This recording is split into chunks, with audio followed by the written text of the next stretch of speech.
Hey everyone.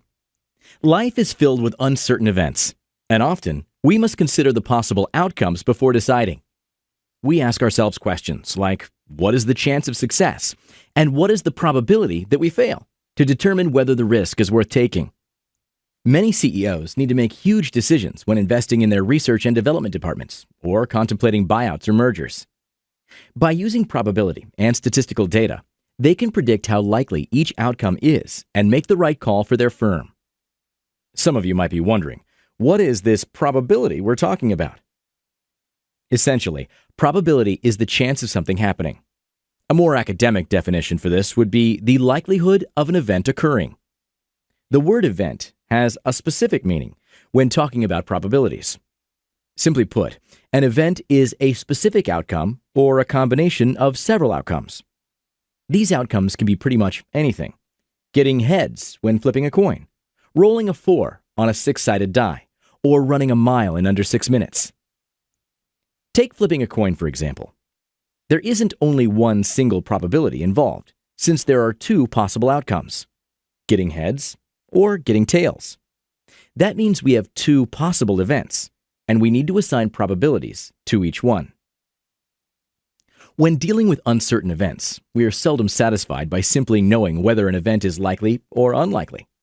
Ideally, we want to be able to measure and compare probabilities in order to know which event is relatively more likely.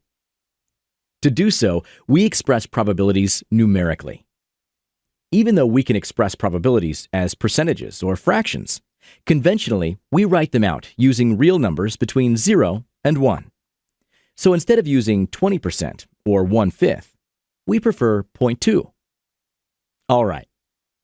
Now let us briefly talk about interpreting these probability values. Having a probability of 1 expresses absolute certainty of the event occurring, and a probability of 0 expresses absolute certainty of the event not occurring. You probably figured this out, but higher probability values indicate a higher likelihood. Okay. As you can imagine, most events we are interested in would have a probability other than 0 and 1. So values like 0.2, 0.5, and 0.66 are what we generally expect to see. Even without knowing any of this, you can tell some events are more likely than others. For instance, your chance of winning the lottery isn't as great as winning a coin toss. That's why you can think of probability as a field that is about quantifying exactly how likely each of those events are on their own. And that's what this course is going to teach you. So how about we start right away? Let's get into it. Generally, the probability of an event A occurring, denoted P of A, is equal to the number of preferred outcomes over the total number of possible outcomes. By preferred, we mean outcomes that we want to see happen. A different term people use for such outcomes is favorable. Similarly, sample space is a term used to depict all possible outcomes. Going forward, we shall use the respective terms interchangeably. We will go through several examples to ensure you understand the notion well. Say event A is flipping a coin and getting heads. In this case, heads is our only preferred outcome. Assuming the coin doesn't just somehow stay in the air indefinitely, there are only two possible outcomes: heads or tails. This means that our probability would be a half. So we write the following: P of getting heads equals 1/2, which equals 0.5. All right. Now imagine we have a standard 6-sided die, and we want to roll a 4. Once again, we have a single preferred outcome. But this time, we have a greater number of total possible outcomes, 6. Therefore, the probability of this event would look as follows: P of rolling 4 equals 1/6, or approximately 0.167. Great. Events can be simple or a bit more complex. For example, what if we wanted to roll a number divisible by 3? That means we need to get either a 3 or a 6. So the number of preferred outcomes becomes 2. However, the total number of possible outcomes stays the same, since the die still has 6 sides. Therefore, we conclude that the probability of rolling a number divisible by 3 equals 2 over 6, which is approximately 0.33. So far, so good.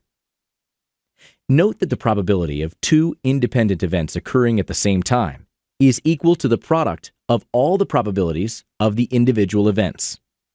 For instance, the likelihood of getting the ace of spades equals the probability of getting an ace times the probability of getting a spade.